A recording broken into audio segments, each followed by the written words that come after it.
문재인 정권 들어 심화된 특권과 반칙, 불공정, 불평등, 상대적 박탈감은 민심을 폭발시키고 있습니다. LH 사태, 세종시 특공 사태는 특권과 반칙의 전형적인 사례로서 경남 민심의 이름을 부어놓았습니다. 셀프 조사로 면죄부 받으려고 하는 꼼수에 불과합니다. 이런 엉터리가 어디 있겠습니까? 문재인 정권 들어 심화된 특권과 반칙, 불공정, 불평등, 상대적 박탈감은 민심을 폭발시키고 있습니다. 집값 잡겠다는 정부 말만 믿고 주택을 사지 않았던 국민들은 벼락거지가 되었다는 허탈감을 느끼고 있습니다.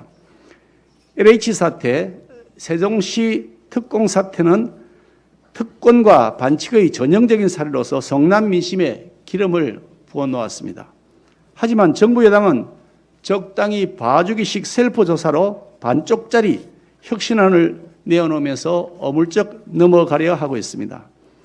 청와대의 경우 지난 3월에 비서관급 이상 고위공직자 본인과 배우자 직계존속 368명의 토지 거래 내역을 조사했는데 셀프 조사를 했습니다.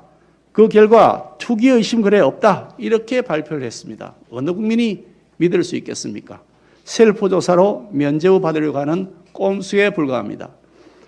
정부 합동 특별수사본부 합수본은 지난 3개월간 부동산 투기 의혹을 놓고 총 2,790명을 수사했다고 하는데 고작 20명 구속한 데 그쳤으며 소위 권력층은 다 사라져버렸고 용두삼이라는 비판을 받고 있습니다.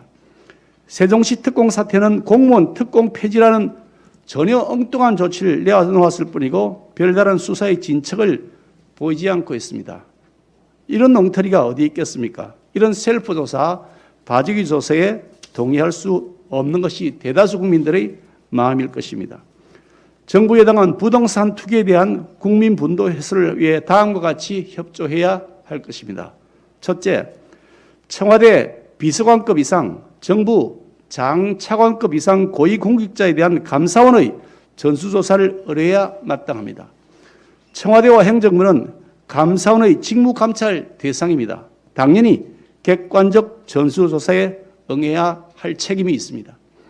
둘째, 4.7 재보궐선거 전에 민주당이 국민에게 약속했던 것이 있습니다. LH 사태 특검과 국정조사 하겠다는 것이었습니다. 국회의원 부동산 거래 전수조사가 진행되고 있는 만큼 더 이상 이 LH 사태 특검과 국정조사를 미룰 이유나 명분이 없습니다. 셋째, 세종시 특공 사태에 대한 특검과 국정조사를 당장 실시해야 합니다. 일반 국민들은 대한민국이 공무원 특권 공화국이냐며 분노하고 있습니다. 유야무야 넘어가야 할 일이 아닙니다.